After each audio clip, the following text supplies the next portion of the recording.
Hello, everyone. Today we're going to talk about a video where Ben Shapiro, quote unquote, debunks a well-known video by Act.TV YouTube channel called Systematic Racism Explained.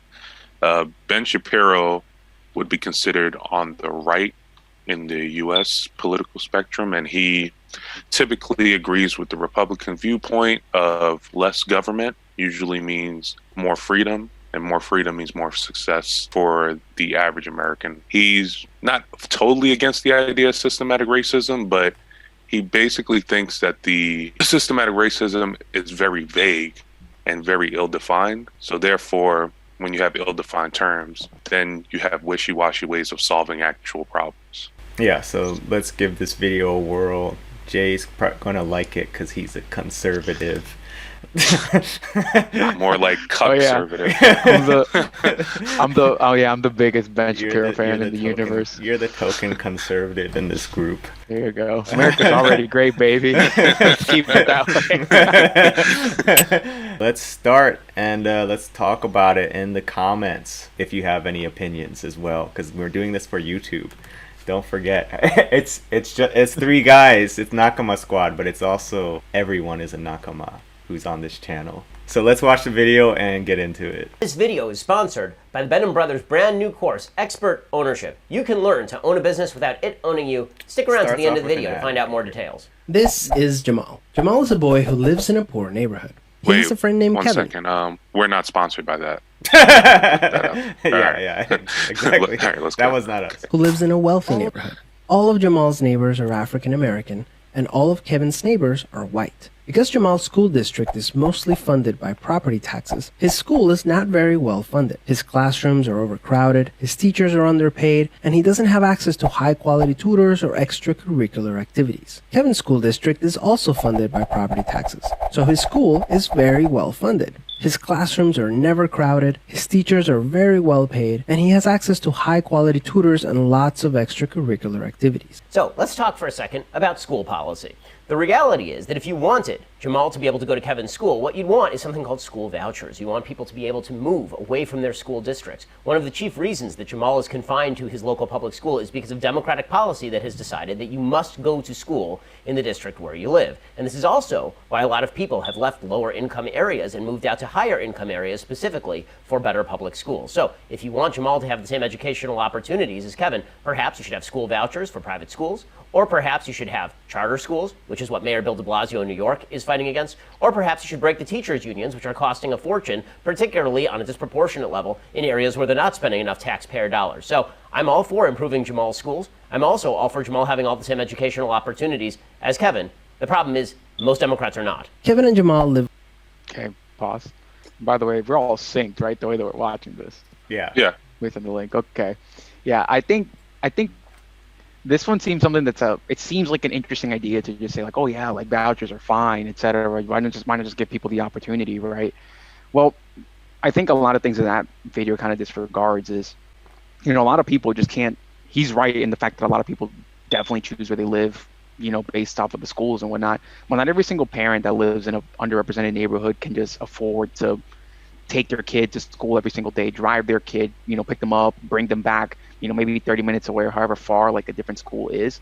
Mm-hmm. I think that he talks about, this thing of, you can have charter schools, you can maybe even make them go to private schools, but why isn't an easier solution to just, equally, distribute the money? Like, why is it that the funding for schools depends on where you live? It's like, why not just have we collect this much money based off of taxes every single school gets, maybe based on the population of students, right? Like a proportional amount, right? And then just keep on like increasing the funding. Like I think he immediately makes it political by saying Democrats. But like Betsy DeVos, she's literally like right now in a pandemic talking about cutting funding for public schools. And if schools don't open, even if they're public, right, it's like just give the funding to charter schools and private schools. And I think I'm not against private schools. If you want them, whatever, have them. That's a different discussion. But I think a lot of charter schools, there's a lot of studies that talk about how they also significantly underperform. So it's not so much about like charter schools are inherently that much better or private schools are like inherently like that much better, right? It's just, I think it's a matter of like funding, just increase funding as opposed to having this very overly complex system of you add vouchers, you give schools how much X amount of money depending on where you're at. I think that that's just kind of like a simplistic point of view. Like I don't see why we're I don't see why we don't invest more money in education and just give, you know, schools a solid amount of money, right, depending on the population of students you'd expect to go there.